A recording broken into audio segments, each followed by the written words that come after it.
ఎందుకంటే మంచి ఇప్పుడు ఇన్మా మళ్ళా కూడా బీసీకి సపోర్ట్ చేస్తున్నాం. అందరూ ఒక తాటి మీద ఉండి చేస్తే 18వ తారీఖున సక్సెస్ అయింది.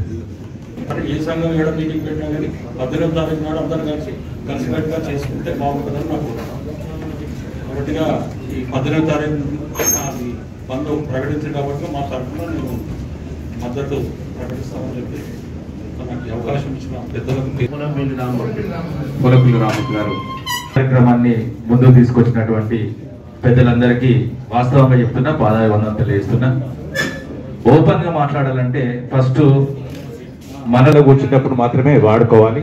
ఇలాంటి వేదికల దగ్గరకు వచ్చినప్పుడు మాత్రము రామ్మూర్తి పీసీ నేను గర్వంగా చెప్తున్నా.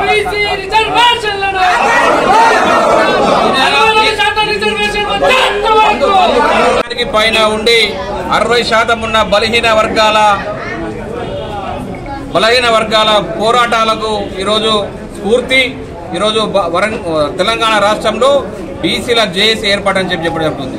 ఈరోజు 60% ఉన్న బీసీలకు ఎదుర్కొంటున్న సమస్యల సాధనకై బీసీలు అణచివేయబడుతున్న అన్ని రంగాల్లో అణచివేయబడుతున్నారు. ఈరోజు బీసీ సంఘాలన్నీ ఏకమై బీసీ జేఏసీ ఏర్పడి ఈరోజు చట్టసభల్లో కానీ స్థానిక సంస్థల్లో కానీ విద్యా ఉద్యోగ రాజకీయ రంగాల్లో మా జనాభా ఎంత ఉందో మాకంత వాటా ఇవ్వాలని చెప్పి పోరాడుతున్న బీసీ సంఘాలు ఈరోజు ఈ అక్టోబర్ 19వ తారీఖు రోజు రాష్ట్ర బంద్కు పిలుపడం జరిగింది.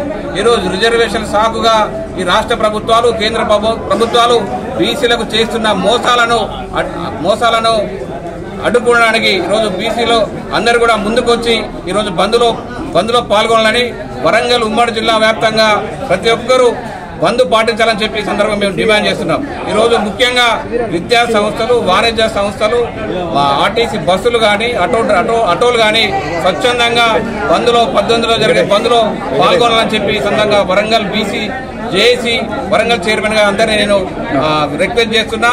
ఖచ్చితంగా ఆ రోజు బంద్లో అందరూ కూడా మద్దతు ఇవ్వాలని చెప్పి అందరి బీసీ ప్రజలు